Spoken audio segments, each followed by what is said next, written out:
So Dinkum is the name and tips and tricks is your game. This is the right video for you. Here are amazing tips and tricks that you could use not only to gain experience for your character, but to gain as much money as you can, and how you can achieve even more permanent points for all those licenses. There's an energy bar right below your health bar, and this is actually affected by most actions that you complete, whether it's using your pickaxe, your axe, or even swimming in the water. Eating 3 types of food in one sitting will actually fill up your appetite, and when your appetite is full, your energy will slowly regen. The better the food has been processed, the better the regen will be, such as a cooked lime will actually do a lot more regen for you than just a normal lime that you've eaten. Unlike some other games, time doesn't really affect you, except when it gets late. When the time says that it's late, which is around midnight, your energy bar actually shrinks to a very small amount. Now, there's no way to extend this except for going to sleep and waking up the next day, but you can still stay up for as long as you want. Time actually doesn't pass you out, so you can stay out late as long as you can keep your appetite up, you can keep your energy up, and you can stay up for longer. Now, you would have been introduced to this pretty early on, but Fletch will actually tell you that you need permanent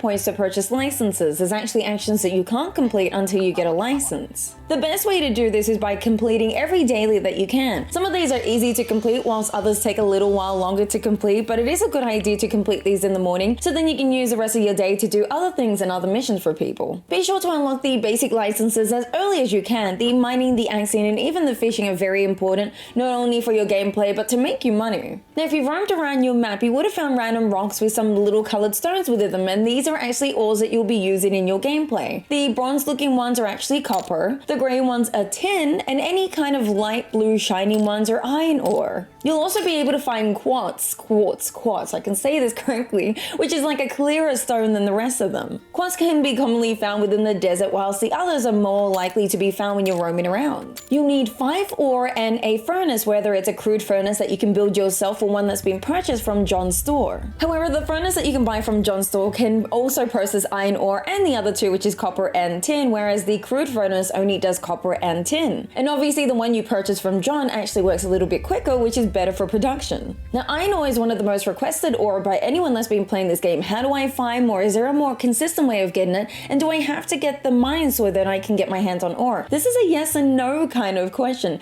Now, the mines are more of a consistent way for you to get iron ore. There's an abundance of iron ore that you can find within the mines. But you don't necessarily need the mines to actually get your hands on iron ore. There are actually 3 other ways that you can obtain iron ore. 1, if you see these big kind of stones whilst roaming around, it is a good idea to actually break these, because there's a chance that there might be 1 or even 2 iron ore from breaking them. 2, when you break open any other ore, sometimes you'll get a shining stone, which when processed through a stone grinder will also have a chance to give you iron ore. So be sure to keep an abundance of these and break them whenever you can to possibly get you iron ore. And 3, you can actually find iron ore randomly found within your playthrough. The first time that I found it, I was actually wondering if you could find it, and then I realized that this little blue stone right in front of me was actually iron ore. Now, some people say you actually need the mines unlocked first before you can get to this ore, but I believe in this playthrough I hadn't had the mines unlocked and I randomly had found it. The best way to try and find these is just by finding other ore, and you might be able to find it. It is a big contrast between the other ores as well. It's very light blue and it sparkles when you start to walk by it, so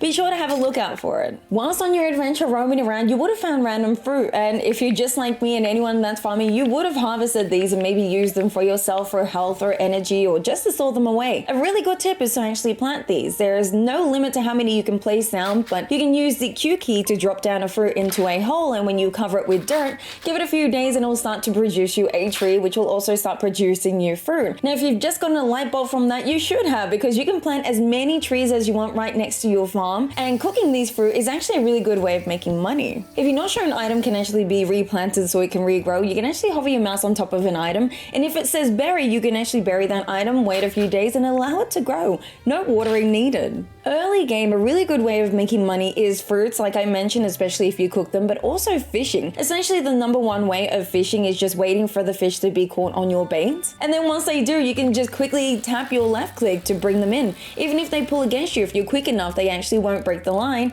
And if you keep doing this action, eventually that fish is all yours. Now, I hope this isn't a little bit too spoilery, but there is a museum that you'll be able to put down on your farm. And if you've played any games like Animal Crossing, essentially you need to hand in 1 of every item, which are only critters at the moment, so bugs and fishes. Obviously, handing one into the museum is a really good idea, but then after that, there's really no use for them other than to sell them over at John's. However, the townfolk will actually ask you that they are requesting an item, and sometimes it is a bug or a fish. You can actually place down a bug or fish by left-clicking and putting down that item, and then once you see it in its little container, you can actually place that down. Now, unfortunately, walking up to it doesn't hover its name. Maybe this can be a feature in the future, but if you want to save some of your creatures and your bugs, you can place them down instead of selling them in case you want to save them for the future. I know this is kind of a no-brainer, but whenever you have enough permit points, be sure to upgrade your licenses. Now, you do need to complete the actions to actually level up, and once you start leveling up in your certain skill, then Fletch will actually send you in the mail saying that there's a license that's available in that certain skill. In saying that, that means don't stop when it comes to certain skills. If you want an upgrade to your pickaxe, be sure to be using that often. Increasing relationships with townfolk and even the traveling merchants are really important. It's always a really good idea that in the start of the morning to walk over to a townfolk and see if they need anything. When a traveling merchant is arriving into town, be sure to talk to them and see if they need anything. By getting roughly 1 heart with them, then they'll be more comfortable moving into your town, and when talking with Fletch, then you can buy the deed to have them as a permanent resident. Be sure to do this as often, especially with those that have moved in, because gaining a relationship with them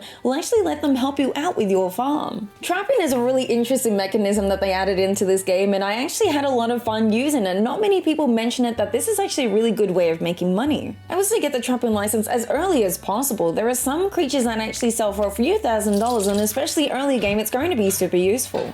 Now, unfortunately, you will need a trap and also a shipping station to send them off to the research to get your money back. However, this box to ship them off cannot be moved. It can only be placed in one place. In saying that, it's a good idea to roam around your island and find any creatures that you know sell for a good amount, and then place down a shipping bin right there. Mark that on your map to remember where that shipping bin is, and then try and trap all the creatures that you can around there, put them in the shipping bin, and then wait for the money to roll in the next day. Now, obviously, different creatures sell for a certain amount. I was actually selling the wary mews, which are the emus that look like cassowaries that attack you. However, obviously, just trapping them without doing any damage with them, because they're so strong, they will break out, kind of like a Pokemon.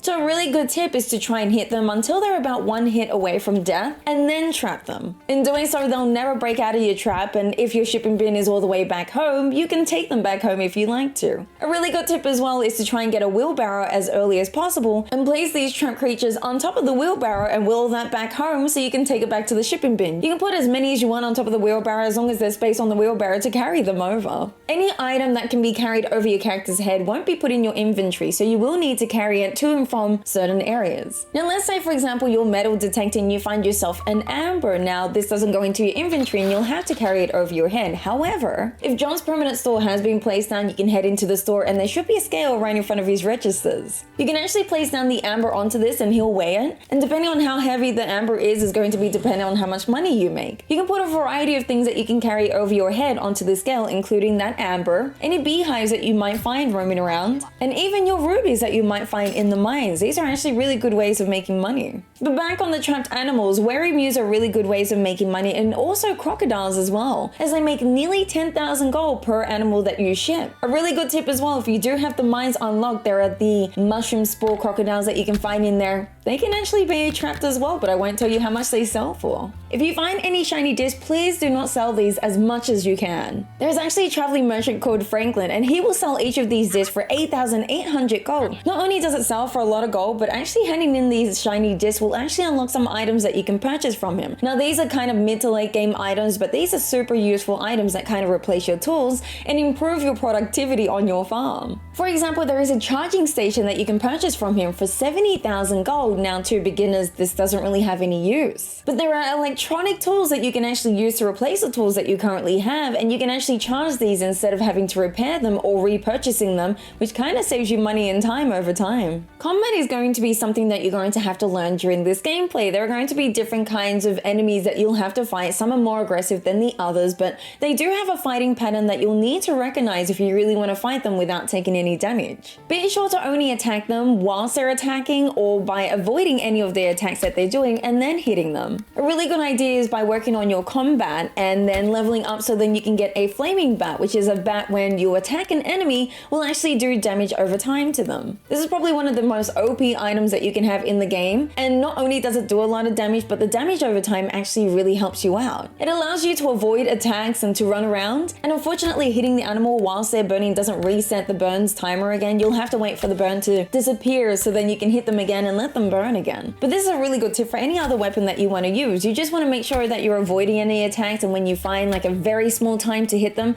do exactly that and then run off so they don't hit you again. A really good tip is that you can actually use stones randomly found around the game to be in between the monsters so they don't have a chance to attack you. I actually did this against the Tasmanian devils who shoot fireballs at you. And if you have a stone in between the both of you, he'll actually shoot the fire into the rock and it won't do any damage to you, so use that to your advantage. Even though there's been a lot of suggestions, especially on Reddit, to be using a metal detector to make money, I would actually say to try and save some of these items, because some of these items that are represented with the green background are actually going to be useful in your gameplay. If you have any keys that you found while metal detecting, you'll actually want to save these for the mines. There are these pyramid looking buildings that you can find within there, and you'll need at least 2 keys to enter these pyramid buildings. Within there you'll find a treasure chest with some treasure in there that you can use in your gameplay, and multiple of these can actually be found within one mine. So be sure to keep a stack on you, maybe in a box somewhere separate so you don't randomly sell them, because it's going to be useful in the mines. Also, there are tally towers that you can find all around your island. Now, I only found 4, and it was on the north, south, east, and west side of my island. You actually need to repair these, and these are actually going to be useful because you will be needing 3 green board, 2 batteries, 1 disc, 8 wire, and a mobile phone to repair them. Now, you might be like, well, what does that do for me? Well, these are actually teleporters that will take you to another one that's being repaired. You'll need at least 2 repairs so you can teleport in between them. A really cool tip, which you don't really have to do, but you can actually place your house right next to a tally tower that's being repaired, and if you have your other 3 repaired as well, you can teleport to the other places on your island instead of having to transport by foot. Now, the mines are going to be super important for anyone that is going to be playing Dinkum, and as you know, if you have John's permanent store, you will need a mine pass that will give you a one-time access into the mines for 25,000 gold. Now, it's super expensive, and the reason being is there's a lot of things that you can find in there. Now, if you have John's permanent store, you may notice that there is a book on the counter that you can actually purchase.